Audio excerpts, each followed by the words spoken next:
रात के 10 बज चुके हैं और मैं हूं आप सभी का अपना शावेज़ मलिक और हाजिर हूं आप लोगों के सामने फिर से एक क्राइम की कहानी को लेके, एक क्राइम की घटना को लेके। दोस्तों, प्यार की बात की जाए तो प्यार करना कभी भी गुनाह नहीं होता। मैं प्यार के अगेंस्ट नहीं हूं, लेकिन उस प्यार को क्या कहेंगे जिस प्यार को आप दुनिया से छुपाते रहे, और वो प्यार आप लोग को भी चीख चीख कर बता रहा है कि मैं गलत हूँ, और इंसान को खुद भी लगता है कि ये प्यार गलत है, तो उस प्यार को क्या नाम देंगे। दोस्तों, जब इस तरीके का प्यार इंसान को होता है तो उस प्यार को छुपाने के लिए या फिर उसमें जो कठिनाइयाँ आ रही हैं उसमें सरलता लाने के लिए इंसान एक ऐसे रास्ते पर चलता है जिसे क्राइम कहा जाता है। और क्राइम के रास्ते पर जब वो चलता है तो उसके बाद में जब वो क्राइम हो जाता है तो उस क्राइम को करने के बाद भी वो एक और गलत रास्ते पर जाता है। वो पुलिस को, तमाम लोगों को गुमराह करने की कोशिश करता है। लेकिन दोस्तों, क्राइम तो क्राइम है। जब क्राइम होता है तो पुलिस इन्वेस्टिगेशन भी करती है, और जब इन्वेस्टिगेशन करती है तो चाहे भले ही क्राइम कितनी ज़्यादा सफलतापूर्वक, कितनी ही ज़्यादा सतर्कतापूर्वक या फिर कितना ही ज़्यादा चालाकी से किया जाए, आखिरकार राज फाश होते हैं। जिस राज को छुपाने के लिए इंसान ने कत्ल किया वही राज लोगों के सामने आते हैं, और लोग जब इस बात का जिक्र करते हैं तो जिस रिश्ते को छुपाने के लिए उन्होंने कत्ल किया था वो रिश्ता भी उजागर होता है, रिश्ते शर्मसार होते हैं। और ये जो कहानी आज मैं आप लोगों को सुनाऊंगा, ये कहानी एक नहीं बल्कि दो दो रिश्तों का कत्ल करती है। एक तो पति और पत्नी वाला पवित्र रिश्ता, उसका कत्ल होता है। एक भाई और भाई वाला रिश्ता, इसका कत्ल होता है। तो ये पूरी कहानी सिलसिलेवार तरीके से दोस्तों मैं आप लोगों को सुनाऊंगा, लेकिन आप लोगों से रिक्वेस्ट है कि अगर आप लोग इस चैनल पर पहली बार आए हैं तो चैनल को सब्सक्राइब कर हमें सपोर्ट ज़रूर करिएगा। तो चलते हैं दोस्तों, सीधा सीधा इस कहानी का रुख करते हैं। आज की कहानी की बात करें तो दोस्तों, आज की कहानी की शुरुआत होती है उत्तर प्रदेश से, और इसी उत्तर प्रदेश में एक जगह लगती है हाथरस। और इसी हाथरस के अंदर एक परिवार रहा करता है। इस परिवार में जो बड़े भाई हैं विजय, उनकी शादी हो चुकी है, उनकी 2 बच्चियां भी हैं। लेकिन साल 2016 में उनकी जो पत्नी होती है वो उन्हें छोड़ के चली जाती है। लेकिन साल 2017 आता है तो जो छोटा भाई राजेश होता है उसकी शादी अनीता के साथ में तय होती है, और साल 2017 में ही अनीता के साथ में राजेश की शादी हो जाती है। राजेश अपनी पत्नी को लेकर दिल्ली आकर रहने लगता है, लेकिन शादी के बाद में थोड़ा समय गुजरता है तो जो विजय था वो भी अक्सर राजेश के घर आया जाया करता था।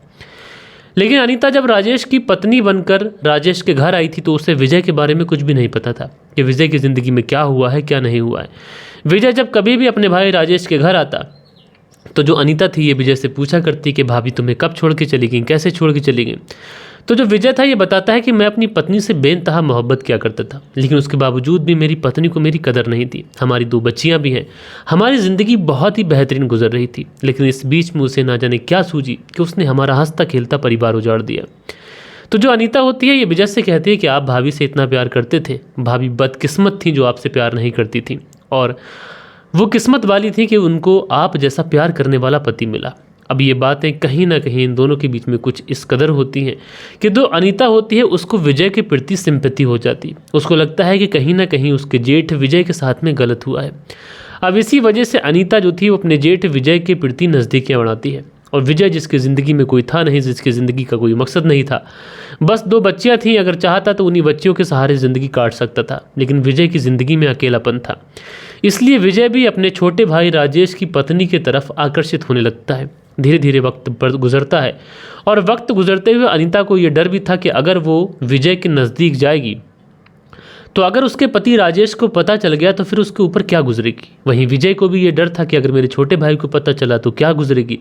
तमाम डर, तमाम तरीके की चीज़ें इनके दिमाग में, इनके ख्यालों में आती भी, लेकिन उसके बावजूद भी ये लोग डरते भी, और उसके बावजूद भी ये लोग अपने रिश्ते को आगे बढ़ाते चले जा रहे थे। अब दोस्तों, उसके बाद में धीरे धीरे वक्त गुजरने लगता है। राजेश को कानो कान खबर नहीं है कि उसके ही बड़े भैया उसकी ही पत्नी के साथ में इस तरीके के अनैतिक संबंधों में आ चुके हैं। राजेश बेचारा दिन भर अपने काम पे रहता, भाई विजय आता, उसकी ही पत्नी के साथ में उसके घर में ही शारीरिक संबंध बनाता। ये सारी चीज़ें चलती रहती हैं। लेकिन दोस्तों, जैसे कि एक बहुत पुरानी कहावत है कि इश्क और मुश्क, ये चीज़ें ऐसी होती है कि इंसान इन चीज़ों को कितना ही छुपाए, कितना ही बचाने की कोशिश करे, ये चीज़ें आखिरकार समाज को पता चलती ज़रूर हैं, और इश्क और मुश्क छुपाए छुप नहीं पाता। और आखिरकार इस बारे में जो राजेश होता है उसको खबर लग जाती है कि उसकी पत्नी उसके ही भाई विजय के साथ में नाजायज़ ताल्लुकातों में है। दरअसल राजेश ने अपनी पत्नी अनीता को एक मोबाइल फ़ोन दे के रखा हुआ था। जब कभी भी वो अपनी पत्नी को फ़ोन लगाता तो अक्सर फ़ोन व्यस्त जाया करता था, और जब कभी भी वो घर पे आके चेक करता तो कई बार उसने कॉल डिटेल्स में अपने भाई विजय का नंबर देखा था, लेकिन उसके बावजूद भी उसे अपने भाई के ऊपर कोई डाउट नहीं हुआ। लेकिन कई बार ऐसा हुआ कि दूसरी तरफ फ़ोन वाली चीज़ तो उसके दिमाग में चल ही रही है, लेकिन दूसरी तरफ जब वो घर आता तो कई बार उसका जो भाई है वो अचानक घर पे होता और वो कई बार अनीता और विजय को इतना नज़दीक बैठा हुआ देखता जो काफ़ी ज़्यादा नॉर्मल नहीं था, अब नॉर्मल था। इसी वजह से कहीं ना कहीं जो राजेश था उसको अपनी पत्नी अनीता के ऊपर शक होता है, लेकिन सिर्फ शक होता है, इसी वजह से वो अपनी पत्नी अनीता से बात करता है। वो कहता है कि देखो, मुझे लगता है कि तुम्हारे और मेरे भैया विजय के बीच में सब कुछ ठीक नहीं है और अगर तुम ऐसे रास्ते पर चल रही हो तो ये रास्ता अच्छा नहीं है। अनीता जो थी वो राजेश को समझाती है, कहती है कि तुम्हें किसी तरीके की कोई गलतफहमी हुई है। भैया बस आते हैं, अपना दुख न रोते हैं, मैं उनकी बातें सुनती हूँ और इसके सिवा कुछ नहीं है। तुम गलत सोच रहे हो। राजेश को अपनी पत्नी अनीता के ऊपर फिर भी ट्रस्ट होता है, वो अनीता के ऊपर भरोसा करता है, कहता है चलो ठीक है, हो सकता है कि मुझे कोई गलतफहमी हुई हो। उसके बाद में ज़िंदगी नॉर्मल गुजरने लगती है, लेकिन अब अनीता कहीं ना कहीं अलर्ट हो चुकी थी। अनीता को ऐसा लगने लगा था कि उसके पति राजेश को अब शक हो गया है और कहीं अब वो विजय के साथ में इस तरीके से अगर मुझे देख भी लेगा तो बहुत बड़ी प्रॉब्लम हो जाएगी। इसलिए अब ये विजय को कॉल करती है और विजय को कॉल करने के बाद में कहती है कि ऐसे ऐसे उसके पति राजेश को पता चल गया है, अब क्या किया जाए। तो उसके बाद में विजय और अनीता यानी जेठ और ये जो अनीता थी ये दोनों मिलकर एक प्लानिंग करते हैं और जो प्लानिंग करते हैं दोस्तों वो प्लानिंग कुछ इस प्रकार होती है। क्योंकि दोस्तों इन दोनों को अब डर लगने लगा था कि कहीं ना कहीं राजेश को हमारे ऊपर शक हो गया है और ये बातें अगर फैमिली में रिश्तेदारों को पता चली तो बड़ी बदनामी हो जाएगी। लिहाजा उसके बाद में ये दोनों मिलकर प्लानिंग बनाते हैं। ये जो डर इनके दिमाग में था, इस डर से इन्हें मुक्ति भी पानी थी, लेकिन ये दोनों चूंकि कोई पेशेवर कातिल, कोई पेशेवर मुजरिम नहीं थे, इसलिए ये कोई सटीक प्लानिंग बना नहीं पाते। जो भी प्लानिंग ये बनाते हैं वो प्लानिंग इस हिसाब से होती है कि जो राजेश है उसकी हत्या कर देनी चाहिए, लेकिन हत्या कैसे होगी, कौन करेगा, ये चीज़ें इनके दिमाग में थी, लेकिन इन चीज़ों को एग्जीक्यूट ये लोग नहीं कर पा रहे थे। आखिरकार प्लान बनता है और तारीख तय होती है 23 अगस्त साल 2018 और इस 23 अगस्त साल 2018 को जो ये महिला अनीता होती है ये अपने पति राजेश को किसी तरीके से राजघाट के पास जो शांतिवन है वहाँ पर लेके जाती है एंड वहाँ पर ले जाने के बाद में उससे बातचीत शुरू करती है और जैसे ही राजेश राजघाट पहुँचता है दोनों के बीच में बातचीत शुरू होती है। अनीता ने मौका देखकर राजेश का गला दबाने की भरपूर कोशिश की, लेकिन राजेश एक पुरुष था, अनीता एक महिला थी।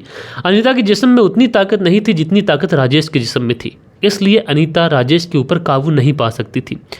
राजेश विरोध करता है, दोनों के बीच में धक्का मुक्की होती है, लेकिन इसी बीच में राजेश का पांव फिसल जाता है। शायद यहाँ पर अनीता की जो किस्मत थी वो उसके साथ थी। राजेश का पांव फिसलता है, वो गिरता है।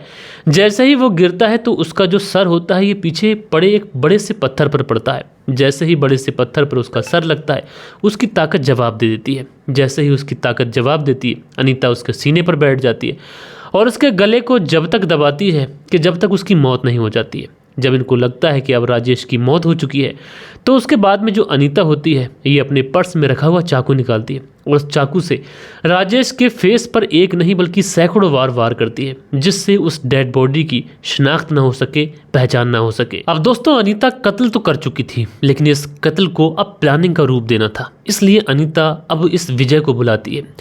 विजय आता है, उसके बाद में ये चाकू और वो जो छोटे मोटे पत्थर के टुकड़े थे जो खून से सन चुके थे उन छोटे मोटे टुकड़ों को ये अपने पर्स में और चाकू को रखती है।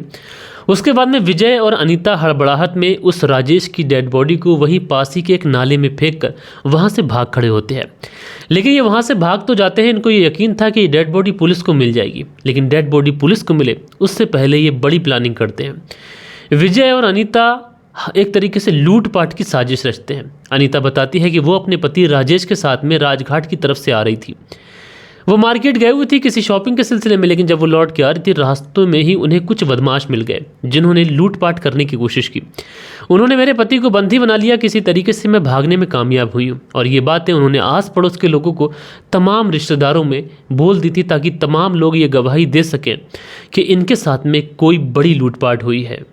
दोस्तों जैसे ही लोग ये बात सुनते हैं कि राजेश और उसकी पत्नी अनीता के साथ में लूटपाट की गई है, राजेश को चोरों ने बंदी बना लिया है, अनीता भागने में कामयाब हुई है, लोग यहाँ पर अनीता और उसके बड़े भाई जो राजेश का बड़ा भाई विजय था इन दोनों से कहते हैं कि तुम्हें पुलिस में कंप्लेंट लिखानी चाहिए। लेकिन यहाँ पर अनीता कहती है कि चोरों ने मुझे धमकाया है कि तुम भाग तो रही हो, लेकिन अगर तुमने पुलिस में जाने की कोशिश भी की तो तुम्हारे पति को मार देंगे। अगर मैं पुलिस में गई तो वो लोग मेरे पति को मार देंगे। ये लोग देर करते हैं ताकि जानबूझकर ये पुलिस में रिपोर्ट ना लिखा सके। और दोस्तों, इस पूरे मामले में घर वाले रिश्तेदार कश्मकश में होते हैं। करें तो करें क्या, ये इंतज़ार करते हैं कि शायद किसी का कोई फ़ोन आए, कोई फिरौती मांगे या फिर कुछ और।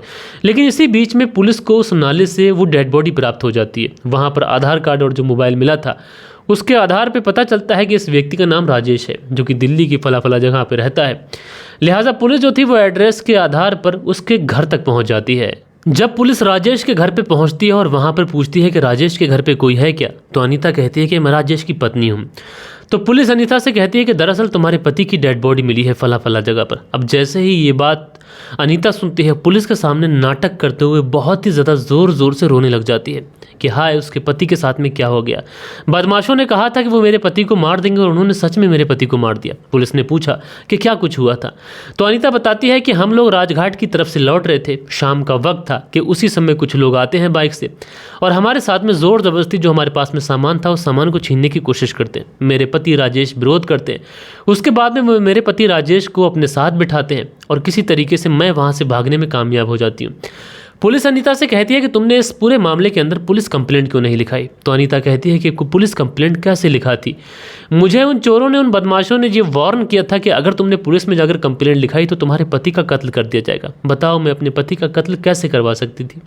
मैं सोच रही थी कि हो सकता है कि ये लोग फिरौती के लिए या फिर किसी वजह से फ़ोन करें, हम लोग पैसे देकर अपने पति की जान बचा लें, लेकिन इन लोगों ने मेरे पति की हत्या करके उसकी डेड बॉडी को नाले के अंदर फेंक दिया। लिहाजा पुलिस जो थी वो आस पड़ोस के लोगों से भी पूछताछ करती है। तो आस पड़ोस के लोगों से भी यही पता चलता है कि अनीता और राजेश के साथ में लूटपाट की गई है। लिहाजा जो तारीख थी, जिस तारीख को लूटपाट की गई थी 23 तारीख को, लिहाजा पुलिस उस 23 तारीख से लेकर अब तक की जितने भी उस एरिया के अंदर सीसीटीवी फुटेज थी वो सारी की सारी खंगालती है और मुखबिरों से सारे लोगों से जानने की कोशिश करती है। तो पता चलता है कि इस तरीके की कोई भी ऐसी रिपोर्ट इस पूरे इलाके से नहीं देखी गई, न कोई संदिग्ध मिला। लिहाजा पुलिस अब इस बारे में फिर से अनीता से पूछताछ करती है। अब जब इस बार अनीता से पूछताछ करती है तो अनीता के कुछ जवाब ऐसे थे जिस पर पुलिस को संदेह होता है। इधर पुलिस ने जो अपना मुखबिर तंत्र एक्टिव किया था वो मुखबिर तंत्र आकर बताता है कि अनीता और राजेश के बड़े भाई विजय को कई बार मिलते हुए देखा गया है। लिहाजा पुलिस को शक होता है। उसके बाद में पुलिस जो थी वो राजेश के पास से जो मोबाइल फ़ोन मिला था उस मोबाइल फ़ोन की डिटेल्स निकालती है। तो पता ये चलता है कि वो फ़ोन राजेश के नाम पर रजिस्टर्ड ज़रूर था, लेकिन उस फ़ोन का इस्तेमाल अनीता ही किया करती थी। अब फ़ोन अनीता का था तो फिर वो राजेश की जेब में क्या कर रहा था। ये सारे सवाल कहीं ना कहीं पुलिस को परेशान कर रहे थे। दूसरी तरफ मुखबिर तंत्र भी आके बता रहा था कि राजेश की पत्नी अनीता और राजेश के बड़े भाई विजय को मिलते हुए देखा गया। लिहाजा पुलिस अनीता और विजय को उठाती है और इन दोनों से पूछताछ शुरू करती है।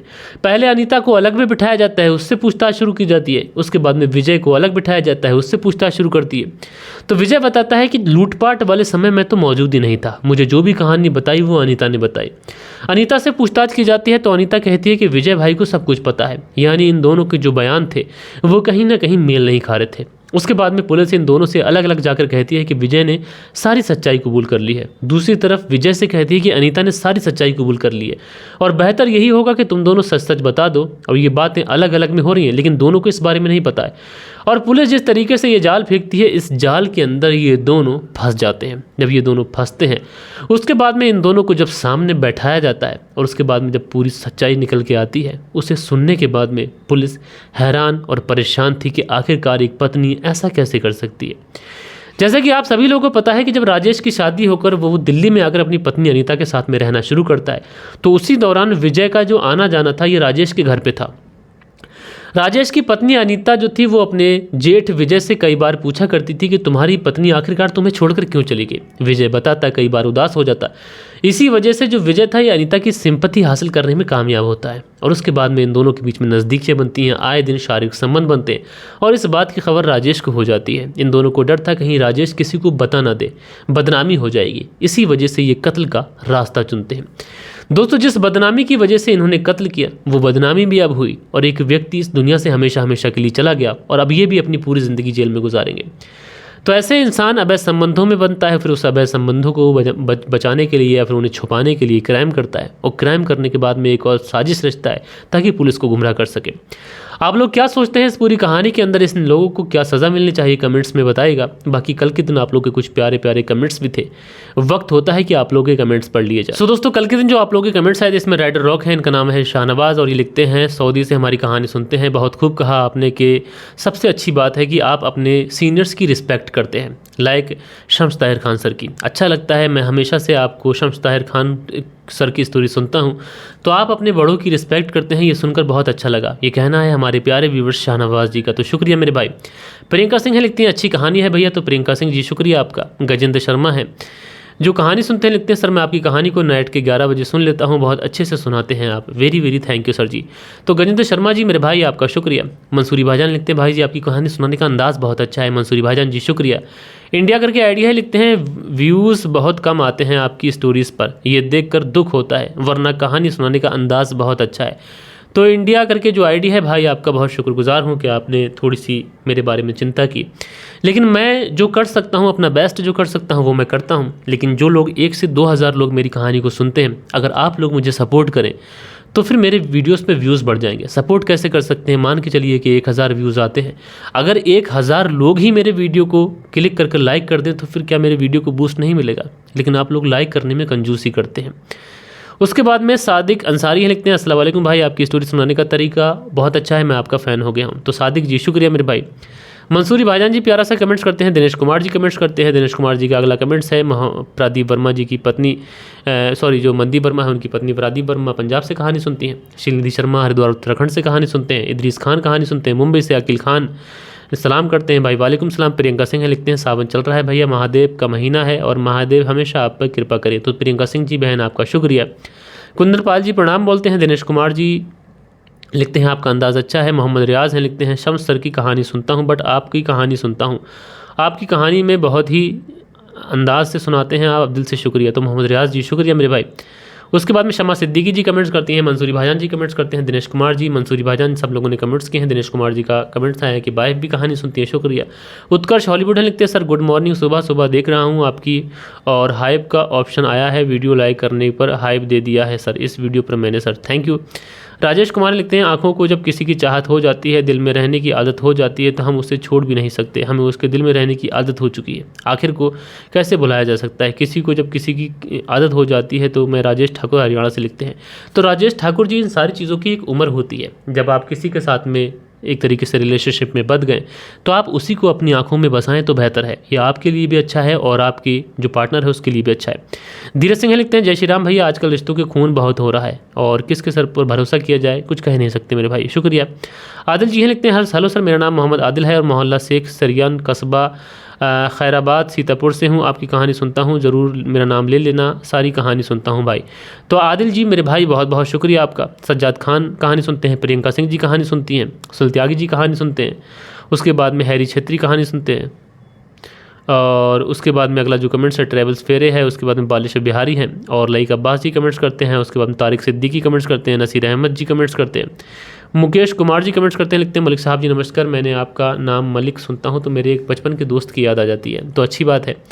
गजेंद्र शर्मा जी कमेंट्स करते हैं, सचिन चौधरी जी कमेंट्स करते हैं, कटवा प्रदीप जी कमेंट्स करते हैं, तो बहुत बहुत शुक्रिया। लेकिन इसमें हमारे एक प्यारे से मित्र हैं हैरी छेत्री जी, उन्होंने कमेंट्स करके कहा है कि तू शम्स ताहिर खान कभी नहीं बन सकता। तो हम अपने आदर्शों के उनके रास्ते पर चल सकते हैं, लेकिन कभी भी उन जैसा बनने की कोशिश भी नहीं कर सकते, क्योंकि हम उन जैसे हो ही नहीं पाते। एग्जाम्पल के तौर पे हमारे जो टीचर्स हमें पढ़ाया करते थे, भले ही हम उनसे आगे निकल जाएं, लेकिन कभी हम उनकी तरह बन सकते हैं, कभी नहीं। इसलिए आपका जो कमेंट्स आया, आपका बहुत बहुत शुक्रिया, आपने मुझे बताया और एक तरीके से जो मेरी जगह है उस जगह पर मुझे रखा, शुक्रिया, मैं आपका बहुत आभारी हूँ। सो दोस्तों, ये थी कहानी और ये थे आप लोगों के कुछ प्यारे प्यारे कमेंट्स। बाकी दोस्तों मिलते हैं कल के दिन किसी और स्टोरी के साथ में, जब तक के लिए अपना ख्याल रखें, देश का ख्याल रखें, परिवार के रिश्तों की अहमियत को समझें। जय हिंद, जय भारत।